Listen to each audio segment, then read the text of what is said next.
जय Hind. Second FTF battalion के बहादुर जवान officers and मेरी वायदो हो रही है कि आसाम पुलिस एक के बाद एक उपलब्धि लेते हुए जा रही है। आपको बता दें कि जाने वाले 2-3 महीने पहले आदरणीय महामहिम राष्ट्रपति महोदय ने 10 नंबर सीरियल पर आसाम पुलिस को राष्ट्रपति चिन्ह प्रदान किया था। उसको प्रदान करने वाले श्री अमित शाह जी गृह मंत्री महोदय आसाम आए थे, तो बड़ी खुशी होती है। बहुत ही आज परिवर्तन आया है हमारी आसाम पुलिस में।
गणतंत्र दिवस समारोह में आपका स्वागत है श्रीमान।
श्रीमान সকলতম গণতন্ত্র দিবস समारोह आपका निरीक्षण के लिए हाजिर है श्रीमान।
আজি ৭৭তম সংখ্যক গণৰাজ্য দিৱস উপলক্ষে দ্বিতীয় অসম আৰক্ষী কৰ্মী বাহিনীৰ কুচকাৱাজ সমাৰোহত উপস্থিত আমাৰ বাহিনীৰ পৰিদৰ্শক আমাৰ SM অশোক কুমাৰ, RI অসম তেৰণ, আমাৰ ইন্সপেক্টৰ M কাপুই সাহেব প্ৰমুখে বাহিনীৰ অন্যান্য বিষয়া কৰ্মচাৰীসকল, উপস্থিত স্থানীয় তথা আৱাসিক এলেকাৰ ভদ্ৰ মহিলাসকল, লগতে কণ কণ মাইনা ভাইটি ভণ্টিসকল আৰু সুন্দৰ সাজ সজ্জাৰে আজিৰ গণতন্ত্ৰ দিৱসৰ কুচকাৱাজত অংশগ্ৰহণ কৰা আমাৰ বিষয়া কৰ্মচাৰীসকল, জোৱানসকল, আজি এই মহান দিনটোত উপস্থিত থাকি গণৰাজ্য দিৱসৰ সৌন্দৰ্য তথা শোভা বৃদ্ধি কৰাৰ বাবে প্ৰথমতে সকলোকে মই আন্তৰিক শুভেচ্ছা জ্ঞাপন কৰিলোঁ। আজি ভাৰতৰ ৭৪তম গণৰাজ্য দিৱস প্ৰতিজন ভাৰতীয়ৰ বাবে ই এটা গৌৰৱ তথা পবিত্ৰ দিন। স্বাধীনতাৰ ভাৰতৰ মহান স্বাধীনতা সংগ্ৰামীসকলৰ লগতে জনগণৰ অশেষ মহান ত্যাগ আৰু কষ্টৰ ফলত পৰাধীনতাৰ শিকলি ছিঙি ভাৰতবৰ্ষক পৃথিৱীৰ সৰ্ববৃহৎ সাৰ্বভৌম গণতান্ত্ৰিক ৰাষ্ট্ৰ হিচাপে প্ৰতিষ্ঠা কৰাৰ দিন আজি। 1947 চনত আমাৰ 15 আগষ্ট আমাৰ দেশখন স্বাধীন হৈছিলে ঠিকেই, কিন্তু তেতিয়ালৈকে আমাৰ দেশত কোনো নিজাববীয়াকৈ কোনো আইন কানুন নাছিলে। আমি ব্ৰিটিছৰ পন্থাৰে পৰিচালিত হৈ আছিলোঁ। তাৰপিছত ডক্টৰ B.R. আম্বেদকাৰৰ নেতৃত্বত আমাৰ সংবিধানখন ৰচনা কৰা হয় আৰু সেই সংবিধানখন 1950 চনৰ আজিৰ দিনটোত অৰ্থাৎ 26 জানুৱাৰীৰ দিনাখন আনুষ্ঠানিকভাৱে সংবিধানখন কাৰ্যকৰী কৰা হয়। অৰ্থাৎ বিচিত্ৰৰে পৰিপূৰ্ণ ভাৰতবৰ্ষক পৰিচালনা কৰাৰ বাবে এখন দলিল হিচাপে স্বীকৃতি দিয়া হয়। যি কি নহওক, এই চেগতে ভাৰতবৰ্ষৰ প্ৰতিজন স্বাধীনতা সংগ্ৰামীক আজিৰ দিনটোত শ্ৰদ্ধাৰে সুঁৱৰিছোঁ, যিসকলৰ অশেষ কষ্ট আৰু ত্যাগৰ বিনিময়ত আমি স্বাধীনভাৱে থিয় হোৱাৰ সুযোগ লাভ কৰিছোঁ। আমাৰ দেশ দিনে দিনে আগুৱাই গৈ আছে। যেতিয়া স্বাধীনতা লাভ কৰিছিলে তাৰ পিছৰ পৰা বহুতখিনি উন্নতি হৈছে। আমাৰ বাবে আৰু কৰণীয় আছে। আমাৰ শিক্ষা, স্বাস্থ্য, যাতায়াত আদিৰ ক্ষেত্ৰত এতিয়াও আমাৰ মানুহবোৰে অসম এৰি ভাৰতবৰ্ষৰ বিভিন্ন ৰাজ্যত তথা বিদেশত গৈ পেলাই পঢ়া শুনা কৰিব লগা হৈছে বা ট্ৰিটমেণ্টৰ কাৰণে বিদেশত যাব লগা হৈছে। সেই ফেচিলিটিখিনি আমাৰ ইয়াত কৰিবৰ কাৰণে আমাৰ বহুতখিনি কৰণীয় আছে আৰু ইতিমধ্যে আমাৰ দেশ উন্নতিৰ পথত আগুৱাই গৈ আছে। এই বছৰৰ গণতন্ত্ৰ দিৱসৰ বিষয়বস্তু হ'ল জন ভাগিদাৰী, অৰ্থাৎ পিপল পাৰ্টিচিপেশ্যন। ৰাইজে যদি অংশীদাৰী ভাগ নলয় দেশৰ উন্নতিৰ হকে, দেশৰ কাৰণে, তেতিয়াহ'লে দেশ আগুৱাই যাব নোৱাৰে। গণতন্ত্ৰৰ বাবেই আমাৰ সংবিধানে আমাক মৌলিক অধিকাৰ প্ৰদান কৰিছে। আমাৰ দেশত সকলো একে, all are equal, one man one vote. ইয়াতে ধনী গৰীব জাত পাত কোনো ব্যৱস্থা নাই, সকলোৰ অধিকাৰ সমান। কাৰোবাৰ যদি অধিকাৰ খৰ্ব হয় আমি আইনৰ আশ্ৰয় ল'ব পাৰোঁ। আমাৰ লয়াৰ কোৰ্ট আছে, হাইকোৰ্ট আছে, সুপ্ৰিম কোৰ্ট আছে। বিভিন্ন সময়ত দেখা গৈছে আমাৰ কিছুমান ভেদাভেদৰ সৃষ্টি কৰি কিছুমান মানুহৰ এছামে আন এছামৰ অধিকাৰ খৰ্ব কৰাৰ চেষ্টা কৰি আহিছে, কিন্তু আমাৰ ন্যায় ব্যৱস্থাটো ইমানেই ষ্ট্ৰং, ইমান শক্তিশালী যে সেই তেখেতসকলৰ এই যিখিনি পলিচি লৈছিলে, যিখিনি কৰিবলৈ চেষ্টা কৰিছে, সেইখিনি ওফৰাই পেলাই দিছে আইনে, তথা সিহঁতে উভতি যাবলৈ বাধ্য হৈছে। সমগ্ৰ ভাৰতবৰ্ষৰ লগতে আমাৰ ৰাজ্য অসমতে আজি উলহ-মালহেৰে গণৰাজ্য দিৱস পালন কৰা হৈছে। কিন্তু পৰিতাপৰ কথা এই যে আমাৰ কিছুমান অশুভ শক্তি তথা বিচ্ছিন্নতাবাদী সংগঠনে এই গণৰাজ্য দিৱস পৰিহাৰ কৰিবলৈ চেষ্টা কৰি আহিছে, জনগণক কেতিয়াবা বাধাৰ সৃষ্টি কৰিছে। আজিও আমাৰ কোনোবা এটা সংগঠনে গণতন্ত্ৰ দিৱস পালন নকৰিবলৈ ৰাইজক আহ্বান কৰে, কিন্তু সিহঁতৰ এই বাধা নেওচি সিহঁতৰ বাধা উফৰাই পেলাই আমাৰ জনগণ মুক্ত মনে ওলাই আহিছে আৰু উলহ-মালহেৰে গণৰাজ্য দিৱস পালন কৰিছে। আমাৰ বাহিনীৰ বিষয়া আৰু কৰ্মচাৰীসকল অসমৰ বিভিন্ন জিলাত কৰ্ম নিয়োজিত হৈ আছে আৰু সিহঁতে নিষ্ঠাৰে দায়িত্ব পালন কৰি আছে। এই চেগতে তেখেতসকলক সাহসেৰে এই বিচ্ছিন্নতাবাদী শক্তিসমূহৰ বিৰুদ্ধে তথা অশুভ শক্তিসমূহৰ বিৰুদ্ধে যুঁজ দি জনসাধাৰণৰ জীৱন আৰু নিৰাপত্তা তথা সম্পত্তিৰ সুৰক্ষা প্ৰদান কৰিবলৈ আহ্বান জনাইছে। শেষত পুনৰাই কওঁ যে গণৰাজ্য দিৱস আমাক জাতিৰ ইতিহাসত অতি গুৰুত্বপূৰ্ণ আৰু তাৎপৰ্যপূৰ্ণ দিন। আহক আমি আজিৰ এই পবিত্ৰ দিনত পুনৰাই প্ৰতিজ্ঞাবদ্ধ হওঁ যে আমি আৰক্ষীসকলে যিকোনো ত্যাগৰ বিনিময়ত সময়ে সময়ে গা গঢ়ি উঠা বিচ্ছিন্নতাবাদী তথা অশুভ শক্তিসমূহক ধ্বংস কৰি এক শক্তিশালী গণতন্ত্ৰ প্ৰতিষ্ঠা কৰি এখন প্ৰগতিশীল অসম তথা ভাৰতবৰ্ষ গঠন কৰাত আমি ভাগ লওঁ তথা ব্ৰতী হওঁ।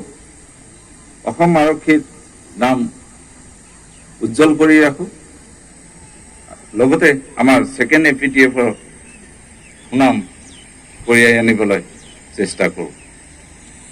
শেষত আটাইকে আকৌ এবাৰ গণতন্ত্ৰ দিৱসৰ शुभेच्छा ज्ञापन करूँ। यहाँ पर उपस्थित सभी को फिर से गणतंत्र दिवस की हार्दिक शुभकामना ज्ञापन करता हूँ। जय हिंद, जय हिंद। Thank you.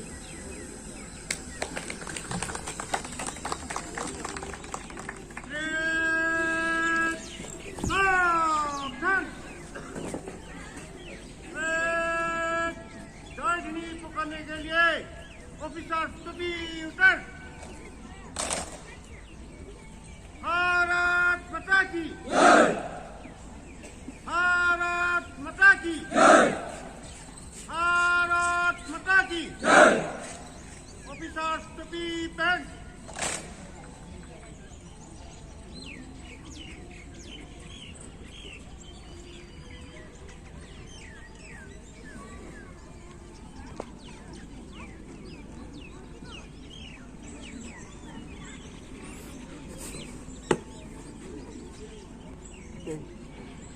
श्रीमान पेट को पुस्तक में लिए अध्यापन गए श्रीमान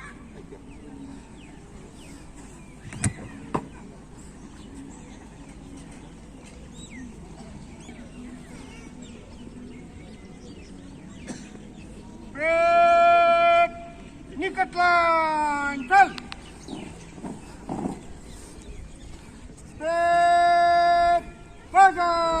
चल उस कलम में दाहिना मन से गुजरेगा। एक नंबर पाते आगे तीनों तीन कलम पर तीनों तीन कलम पर तीनों तीन दाहिना चलेगा दाहिने मुड़।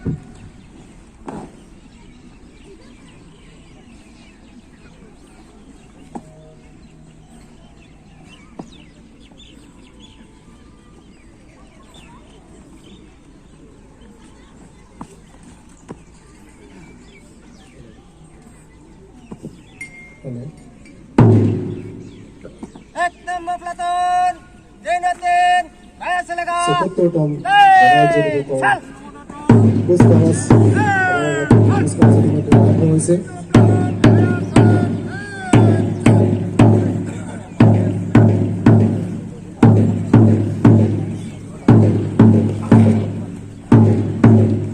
Rekomendasi আছে ইন্সপেক্টর এডি জীবন চন্দ্র কাটারি,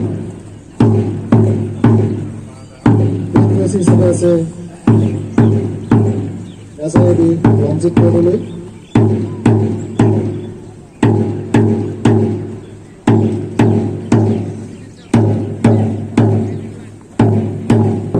মীনাৰাম বৰা, দ্বিতীয় প্লাটুনৰ প্লেট কমাণ্ডাৰ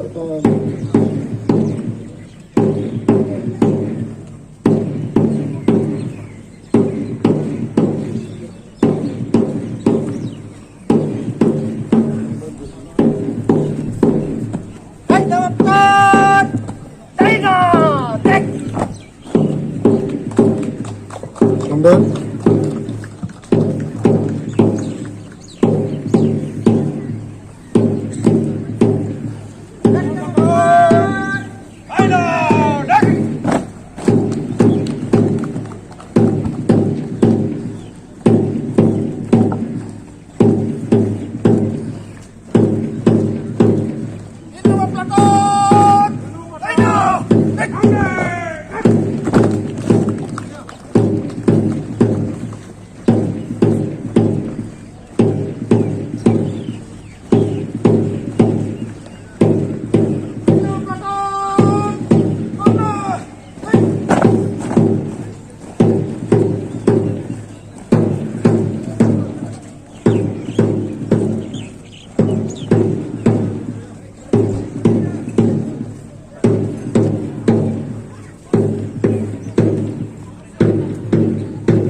কার্ড নিচে যারা 100 মিটার রেস, তার পিছনে হবে 100 মিটার রেস,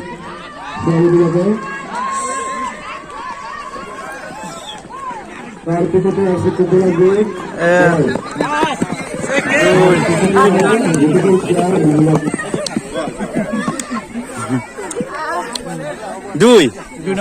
তিনি নম্বর এইটো ফার্স্ট সেকেন্ড